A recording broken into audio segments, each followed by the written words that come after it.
What's up, everybody? Day 3 update of switching from trientine hydrochloride to trientine tetrahydrochloride.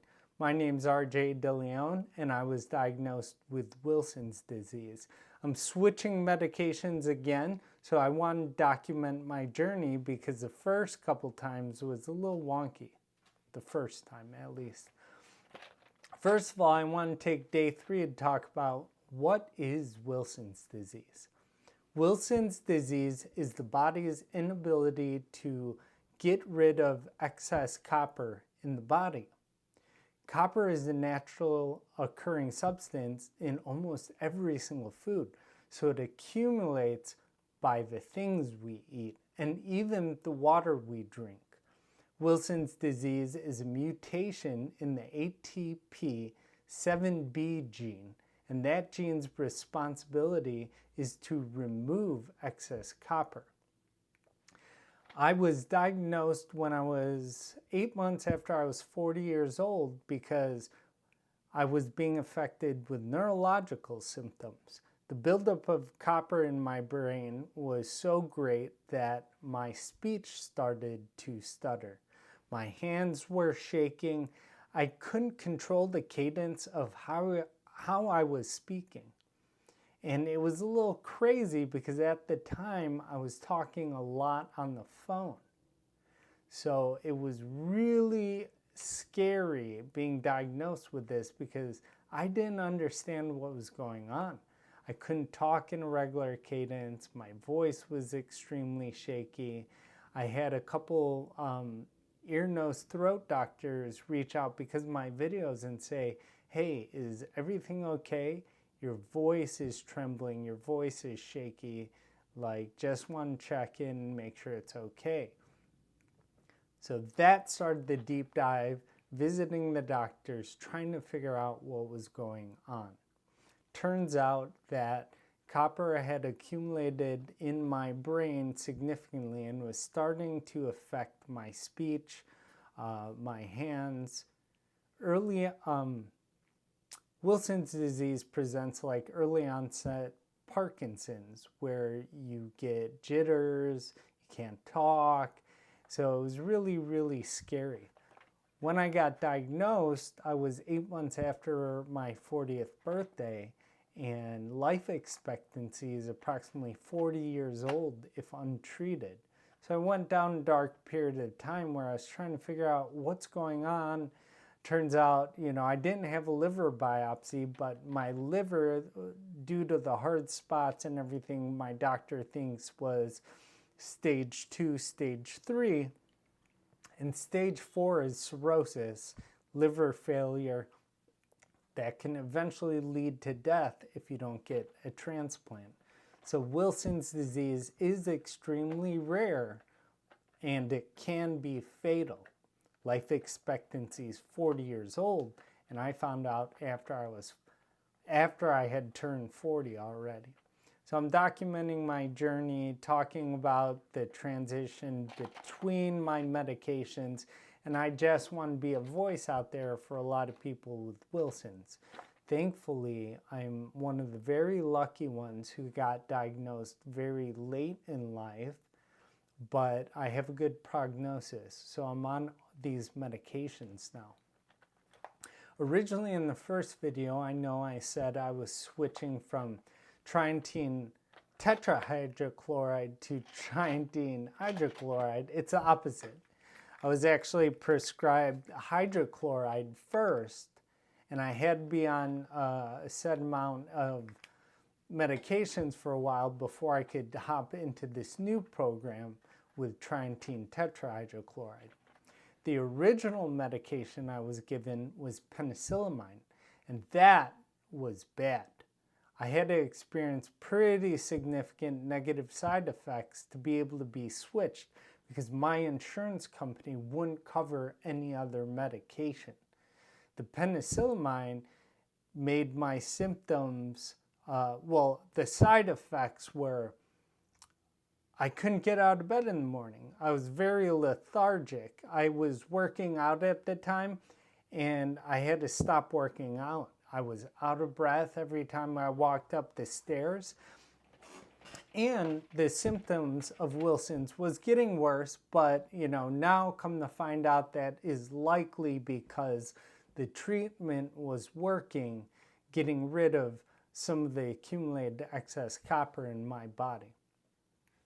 It took that very negative experience with penicillamine to be prescribed trientine hydrochloride. Trientine hydrochloride went great. I started working out again. The transition was significantly scary though. My symptoms, shaky hands, shaky voice, were amplified for the next 3 days during that transition. It was wild. But afterwards, my moods became better. I could work out again. I was very active again, which is awesome because I'm a very active person. Trientine hydrochloride was getting very expensive. So I need another medication, something that would be covered. So I asked my doctor if there was a program or any subsidies out there that I'd be approved for. And that's where trientine tetrahydrochloride, Orphalon, and Panther RX come in. So thankfully, due to this program, I can switch to a different trientine formulation, and they will help subsidize the cost of my medication. I was paying $300 a month with trientine hydrochloride, and that was getting significantly expensive. That's after insurance covered. That was my out-of-the-pocket prescription coverage, or my prescription copay. Can you imagine that? That's the cost of a car. You know, back in the early 2000s, you could buy a car for $300 a month. And I was paying that in just prescriptions. So that was becoming a very heavy financial burden. And that's where, thankfully, I'm being switched over to trientine tetrahydrochloride and Panther RX and Orphalon. So there they are right there. So now I'm documenting the transition from hydrochloride to tetrahydrochloride, giving my shout out to Orphalon and Panther RX and my doctors over at Northwestern Hospital, Chicago, Dr. Chung, who's an amazing doctor. And I come to find out she's done actually a bunch of Wilson's disease studies and also has been on Wilson's disease TV shows. That's significant because Wilson's disease is significantly rare. They think, between 3,000 and 10,000 people in the United States have it. And that's guesstimating because a lot of people that have it don't know they have it. I was very lucky because my symptoms presented through neurological symptoms, where 85% of Wilson's patients present with liver problems, and typically they don't find out until they're on their deathbed and they need a liver transplant. So thankfully I was very, very lucky, and that's why I want to do these videos for you all. That's why I want to come on here, do these videos, talk about Wilson's disease a little bit more, talk about my experience with it, and had a very productive weekend, had a huge signature talk sort of around Wilson's disease last Thursday. We moved our camper this Saturday. We were traveling the country for 2 years in 44-foot fifth wheel, so that was huge. My son tested negative for the flu. We went out to eat with a couple friends, so our lives are always very hectic. Day 3 started out pretty problematic because I had a lot of problems with my contractors showing up to job sites. My son shredded my registration, and the wife and I got in a little disagreement too. I never want to say that the medications and my mood swings are due to the medications and Wilson's. However, that's a pretty significant side effect.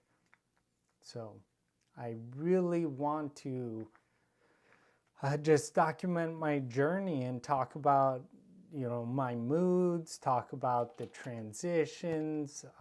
Tomorrow's video, I'll talk a little bit more about how I got to take the medications on an empty stomach.